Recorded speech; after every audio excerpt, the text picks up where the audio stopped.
કાપોદ્રા પોલીસે history seater, શરીર સંબંધિત તેમજ મિલકત સંબંધિત ગુનાઓમાં સંડોવાયેલા અને ટપોરી તત્વોની ઓળખ પરેડ યોજી હતી। તમામ તત્વોને ચૂંટણી દરમિયાન કાયદોની વ્યવસ્થા જળવાઈ રહે તે માટે કડક સૂચનાઓ આપવામાં આવી। પોલીસે તેમને સામાન્ય જીવન તરફ વળવા માટે માર્ગદર્શન આપ્યું।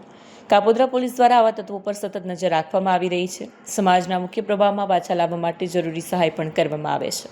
આજરોજ આગામી સ્થાનિક સ્વરાજ્યની ચૂંટણી અનુસંધાને કાપોદ્રા પોસ્ટ વિસ્તારમાં અગાઉ જે ગુનાઓ રજીસ્ટર થયેલા, જેવા ગુનાઓ કે શરીર સંબંધી ગુનાઓ, મિલકત સંબંધી ગુનાઓના આરોપીઓ, પોસ્ટના હિસ્ટ્રી સીટરો, ટપોરીઓ તથા MCR કાર્ડ ધારક ઈસમો એવા તમામ વ્યક્તિઓની એક આજે ઓળખ પરેડનો કાર્યક્રમ કાપોદ્રા પોસ્ટે ખાતે રાખવામાં આવેલ અને તેઓને આ ચૂંટણી પ્રક્રિયા દરમિયાન કાયદો અને વ્યવસ્થા જળવાઈ રહે તે માટે જરૂરી સૂચનાઓ આપવામાં આવેલ છે અને અવારનવાર આ લોકોને અત્રેના પોસ્ટે દ્વારા બોલાવીને ચેક પણ કરવામાં આવે છે અને તેઓ સામાન્ય જીવનના ભાગરૂપે જિંદગીમાં એ લોકો લોટે અને ફરીવાર આવા કોઈ ગુનાઓ ના કરે તે બાબતે જરૂરી સૂચનાઓ આપવામાં આવેલી।